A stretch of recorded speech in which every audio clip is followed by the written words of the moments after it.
तो देखिए, बयानबाजियों का दौर चल रहा है और हमारे साथ ब्यूरो चीफ वीरेश पांडे भी बने हैं और कांग्रेस नेता मौलाना तौकीर रजा भी जुड़े हुए हैं बरेली से।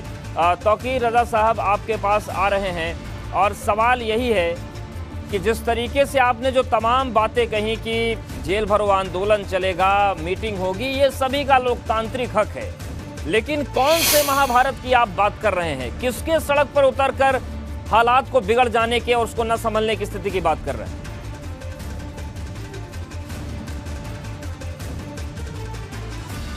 चलिए तौकीर जी के पास जाएंगे, उनसे संपर्क नहीं हो पा रहे। हमारे साथ ब्यूरो चीफ वीरेश पांडे भी बने हुए हैं। वीरेश जी, ये जो तमाम नेता हैं जो अल्पसंख्यक समुदाय से आते हैं, ये जो जिस तरीके के बयानबाजी हो रही है, कोई कह रहा है कि अगर गुट हिंसात्मक हो गया तो संभाल नहीं पाएंगे, कोई कह रहा है कि अगर मुसलमानों को छोड़ दिया तो महाभारत हो जाएगा। ये किस तरीके की राजनीति है? क्या इन्हें समझ में आ गया है क्या कि जब तक आग लगाने वाली भाषा नहीं बोलेंगे तब तक इनका राजनीतिक अस्तित्व तो बच ही नहीं पाएगा? हार चुके हैं ये लोग। देखिए, सबसे बड़ी बात तो इसमें समझने की ये है कि ये भारतीय जनता पार्टी के खुराक हैं, ये यूरिया हैं और पोटास हैं। जब तक ये नहीं रहेंगे, भारतीय जनता पार्टी 2 सीट वाली भारतीय जनता पार्टी आज पूरे विश्व की सबसे बड़ी पार्टी है तथाकथित रूप से, जो दावा भारतीय जनता पार्टी करती है। तो ये तौकीर रजा ओवैसी और इससे पहले के जो जितने खलीफा रहे हैं, चाहे फतवा जो जामा मस्जिद से पढ़ा जाता रहा है चुनाव में, पिछले चुनाव में कई वर्षों पहले की बात कर रहे हैं, यही तो खुराक है। ये खुराक हैं, पोटाश हैं, ये खाद हैं और ये पानी हैं। भारतीय जनता पार्टी को ऐसे लोग और मजबूत करते हैं। क्रिया की प्रतिक्रिया होती है और ये कहते हैं कि सड़क पर निकलेंगे तो ये हो जाएगा, वो हो जाएगा। तो ये एक तरीके से बहुसंख्यक समाज को चुनौती देते हैं और जब चुनौती देते हैं तो इसका फायदा किसको मिलता है? कौन किसकी राजनीति करता है? ये सतह पर है, जमीन पर है और ऐसे में फायदा किसको होगा? तो तौकीर रजा जैसे लोग कांग्रेस में हैं और इस तरह की बयानबाजी कर रहे हैं, तो कांग्रेस की क्या स्थिति है, कहां से कहां है, कोई बताने की जरूरत नहीं है। एक सीट जो है वो क्या स्थिति है, एक सीट की वो आराधना मिश्रा मोना की सीट है। वहां समाजवादी पार्टी ने टिकट नहीं दिया था, लड़ाया नहीं था। अगर दिया होता तो पता नहीं क्या होता। जीरो समझ रहे हैं ना, जीरो होता या नहीं। बिल्कुल, तो आपने एकदम सही परिभाषा दी वीरेश जी की ये दरअसल यूरिया, खाद और पोटाश से बीजेपी का एक और बयान आया, उस पर भी आपसे बातचीत करेंगे।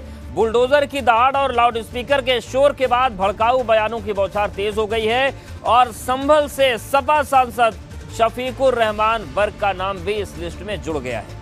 बर्क साहब ने कहा कि अगर संभल की जामा मस्जिद में किसी ने जल चढ़ाने की कोशिश की तो खून खराबा हो जाएगा।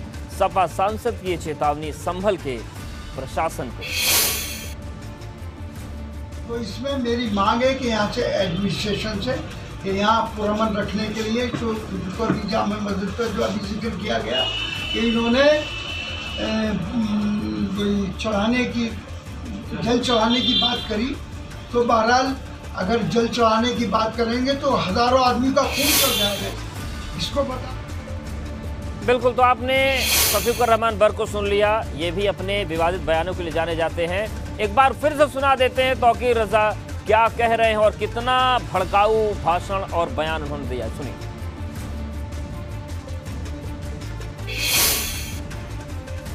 आतंकवादियों की संपत्ति का अधिग्रहण किया गया, जब्त की गई, उसको नीलाम किया गया, लेकिन बुलडोजर नहीं चलाया गया। मैं कहता हूं कि मैं नहीं वो मैं यही बात, अब मेरी बात सुन, अब आप अपनी बात मुकम्मल कर ले तो मैं बताता हूं। मैं यही बात कह रहा हूं कि किसी पर भी बुलडोजर नहीं चलना चाहिए, क्योंकि मैं अपराधी हूं, मैंने अपराध किया है, मुझे जेल में डालो, मुझे फांसी पर लटकाओ, लेकिन मेरा घर जो है वो देश की संपत्ति है। देश की संपत्ति को नुकसान पहुंचाने वाले देश प्रेमी नहीं हो सकते। तो देखिए, तौकीर रजा क्या कह रहे हैं कि बुलडोजर जो चल रहा है वो गलत चल रहा है क्योंकि देश की संपत्ति पे चल रहा है। वीरेश जी, जिस तरीके से जहांगीरपुरी का मामला हुआ, उसके बाद तौकीर रजा जैसे न जाने कितने नेता आपा खो बैठे, कोई कुछ धमकी दे रहा है, कोई कुछ धमकी दे रहा है, और ये कह रहे हैं कि देश की संपत्ति हैं, जो घर हैं वो भी, और जो इस घर रूपी देश को तोड़ने की कोशिश करें वो भी। ये संपत्ति कौन सी है? अतिक्रमण संपत्ति है। अतिक्रमण पर बुलडोजर नहीं चलना चाहिए। सड़क है और सड़क पर आप अपना सारा सामान बिखेर दें, खटिया लगा दें और मंच लगा दें और कहें जो चलने वाली सड़क है, जो चलने वाले रास्ते हैं, उनको अतिक्रमण से भर दें और चलना मुहाल हो जाए, तो वो महल है।